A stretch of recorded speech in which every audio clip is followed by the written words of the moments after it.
A DC, ela dominou sim, entre as editoras de super-heróis, as melhores produções adaptadas para o cinema.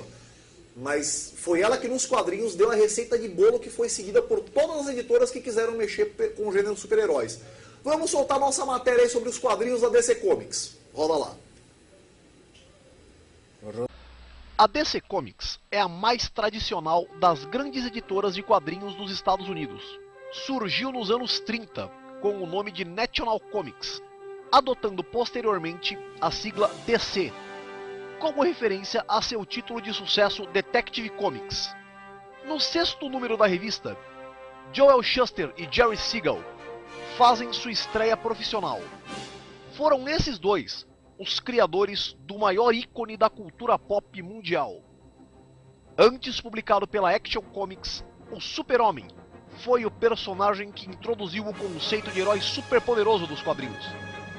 Sua popularidade era tamanha que era utilizado como veículo de propaganda do modo de viver do povo americano, e juntamente com o Capitão América, da Marvel Comics, foi parte de material de campanha pró-militar durante a Segunda Guerra Mundial.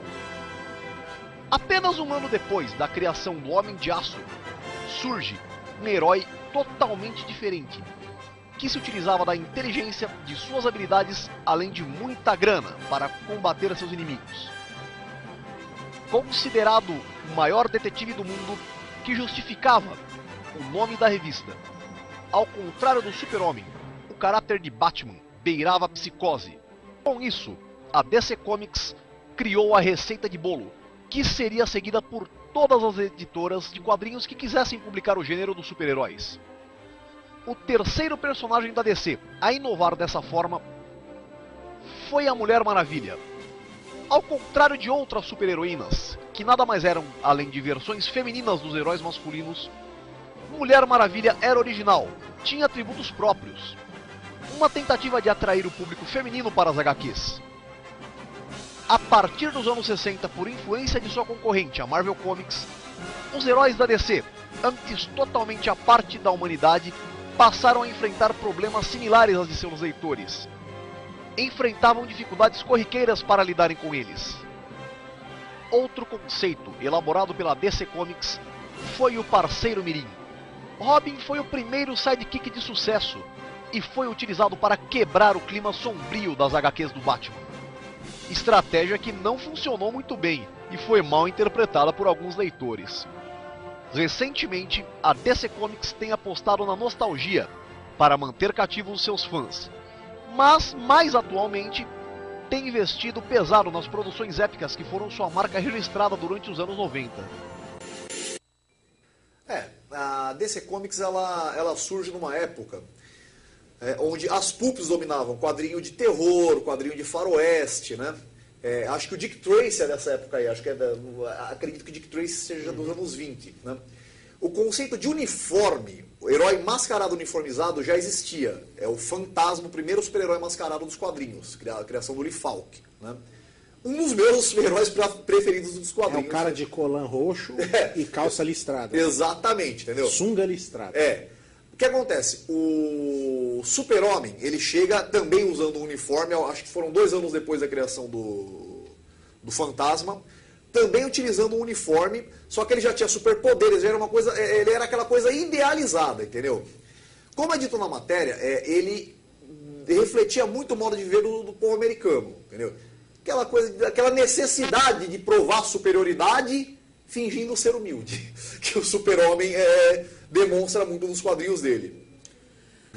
Pois então, a DC ela também lançou, acho que no final dos anos 80, um selo de quadrinhos voltado para o público mais adulto, que é o selo Vertigo, onde nós temos...